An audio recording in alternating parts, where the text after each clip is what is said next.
Well, some of the best coaches in the game can teach you a lot about not just the sport they play, but about life, about different aspects of life, and specifically financial planning and retirement. Today, we're talking about one of the great coaches in football, Andy Reid. He may not have won the last Super Bowl, but he's had a ton of success. And we're going to break down some of his quotes today and apply them to what Ryan does at Black Oak Asset Management.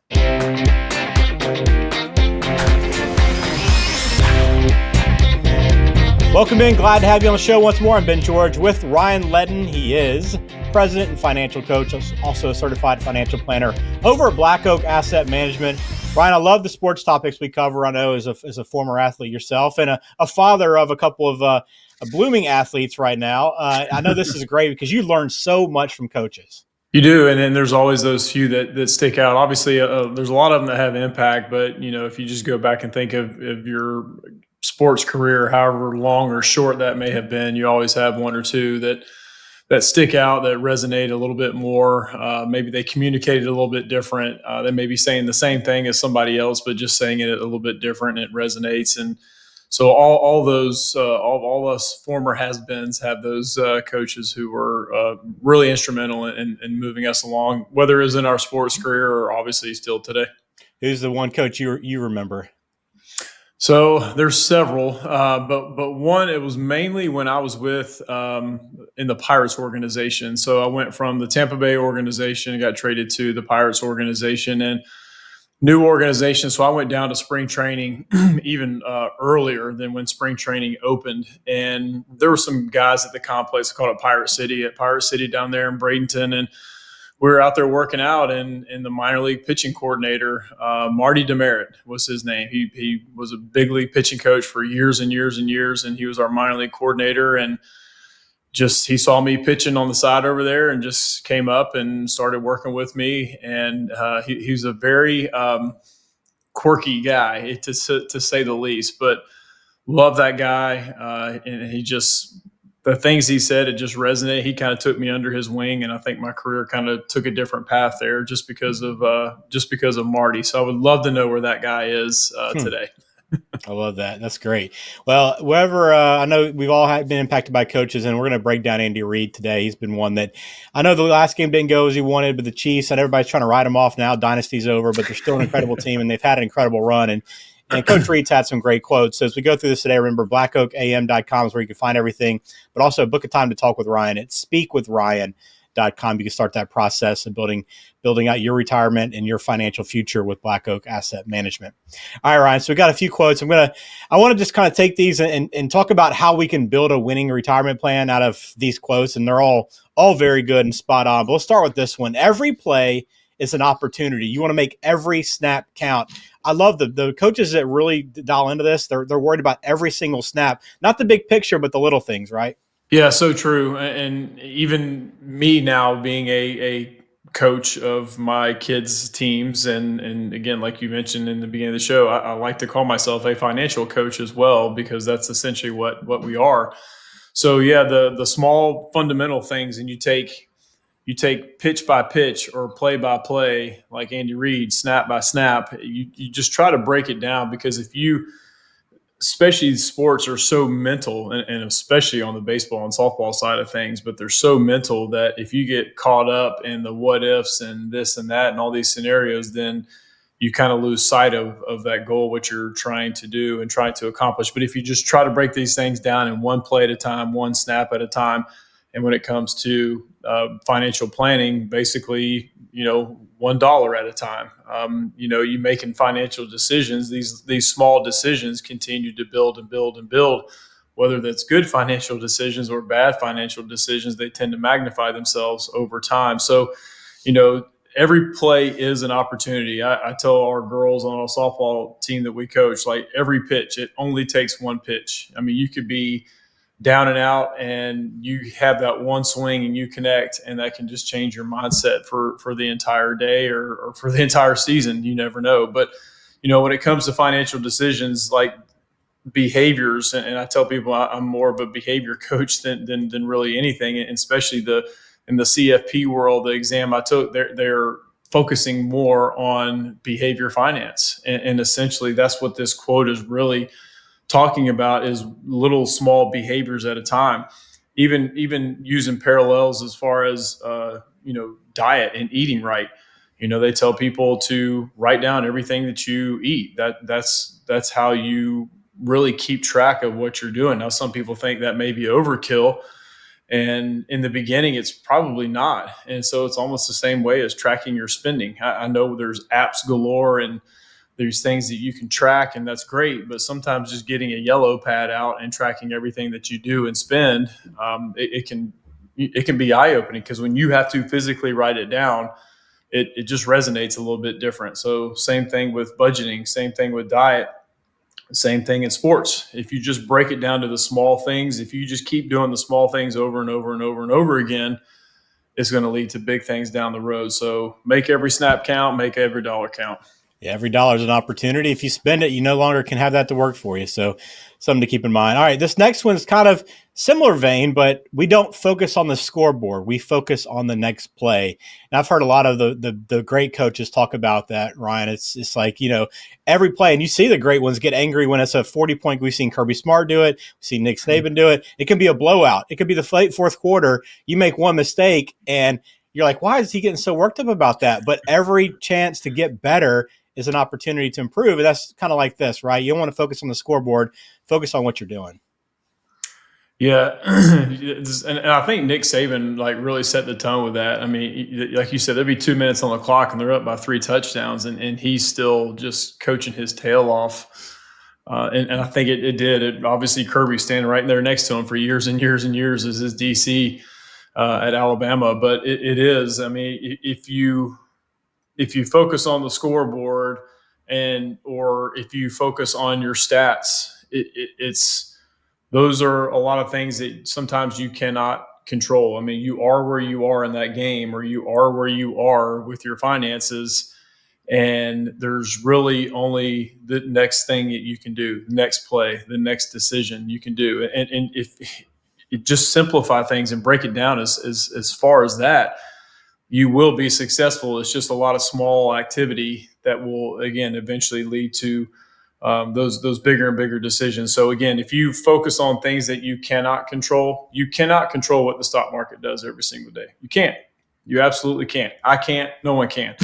So if you focus on that, if you look at your account balances every single day, you're going to drive yourself bonkers. You're going to drive yourself nuts. It's okay to keep up with these things and just know where you're at, but it's not something that I advise people to check every single day. It's just, I mean, obviously, as my job, I have to go in every single day and look at these things. That is my job to do those things. But as a person who's saving for retirement, again, be cognizant of where your money's at and what it's doing, but checking it every single day, it's counterproductive.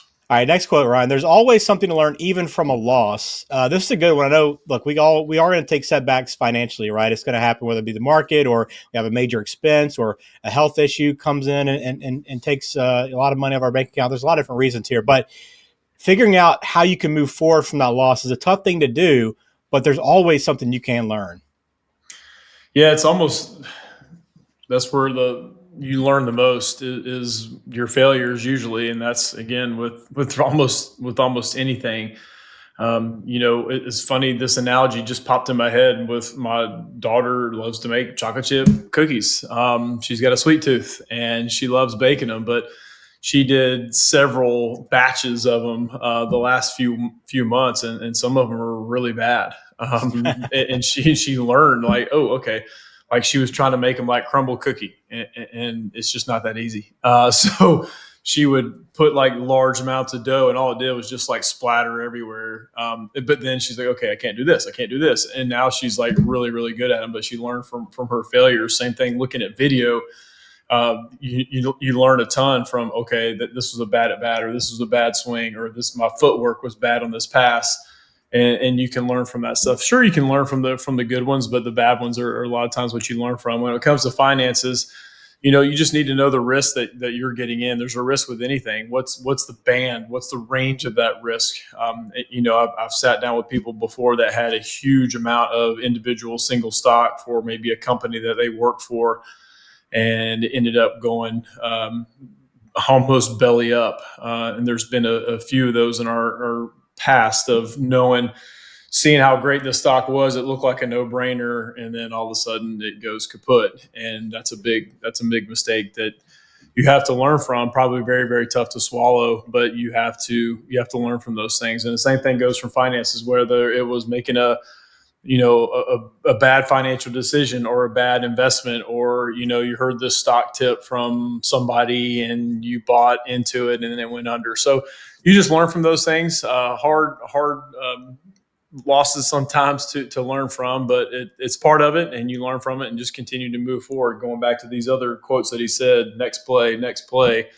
That's what you got to do. Yeah. Well, this next one kind of piggybacks on that as well. But adjustments are not a sign of weakness; they are a sign of strategy. And I know anytime if you are in that kind of situation where you're taking on a loss, you're going to reevaluate things, right? It's natural maybe to sit down and ask for help, talk to an advisor, try to figure out what adjustments need to be made. Maybe there are no adjustments to be made. Maybe you are on the right path. Maybe there's outside factors that you can't control, but making adjustments is not a bad thing. No, I mean, you constantly have to make adjustments. I mean, in football, they talk about what kind of halftime adjustments are they going to make. Coaches, that's a big part. And again, me as a coach, from a financial standpoint, that's my job, is to make adjustments. If something's not working, then hey, it's my job to make adjustments and give our clients, hey, these are other options to think about. Maybe this didn't work. This didn't go as exactly as planned. So let's make adjustments to do that. It's okay to say, hey, this hasn't worked out, so let's do something a little bit different. And coaches have to do the exact same thing, because sometimes the player can't really see the adjustments they need to make, so they look to that coach. Some players are able to do that. I tell all the boys and girls that I do coach is, you have to be your own coach out there on the field, but then obviously there's coaches in the dugout or on the sideline that can help out with that. And that's where I think an advisor comes in. Sometimes having a different set of ears and eyes on things is more valuable than what the fees that they charge. So as an advisor, I want to be a value add, not a cost. And I think as a coach, in making adjustments with your financial plan, because we'll give financial plans to people and then we tell them, hey, this isn't going to exactly work out as it looks on here. And so we'll constantly make adjustments. We'll constantly do updates, because life changes all the time too. So those are the adjustments you have to make. There could be a death in the family, a divorce, an accident. There's things that happen, and we have to be willing to make adjustments and pivot. Absolutely. Well, you're a financial coach, Ryan. I know anyone that needs kind of some guidance, some motivation, right? Some teaching. I know these are all things you do, but just kind of quickly explain your process at Black Oak Asset Management as a financial coach. Yeah, and we've mentioned before, a lot of times we schedule a time just to have a conversation on the phone. It's very high level for the most part. It's usually a 15 to 30-minute call. I just kind of give people, it's just, there's no set exact time, but it's a high level call. And a lot of it is me listening and taking notes, answering questions that people have. But it's just an introductory call to see if there's a potential fit. To see if our personalities kind of fit or jive, because you can tell a lot from a phone call if that's a good fit or not. And then if the conversation goes well and it's like, okay, I want to dig a little bit deeper, so that's when we do the in-person meeting or a Zoom call, something very similar to this, and have that in-depth more discussion where we get to a little bit more of the nitty-gritty, more of the details, more in the weeds, if you will. And then it's usually after that first in-person meeting or Zoom call is when we mutually decide to either move forward together or not. So phone call, in-person meeting, and then it's a decision on whether to work together. And then after that, if there's a decision to move forward, then obviously there's several steps in between, because we want to build a financial plan. We need as much information from the future client as we can get. And obviously, the more clarity, the more detail we have to put into the financial plan, the more clear that plan is going to be. So, we want as much accurate information going in so we can deliver an accurate product. Awesome. Well, all the contact information is down in the show description, but just remember, speakwithryan.com, the easiest way to get on Ryan's calendar there, Black Oak Asset Management, with offices in Alpharetta, Macon, and Lawrenceville. Plenty of opportunity to come in and meet with the team. But we appreciate you watching this video. If you enjoyed it, please subscribe, and we'll talk to you again on Perfect Game Retirement. Thanks, Ryan.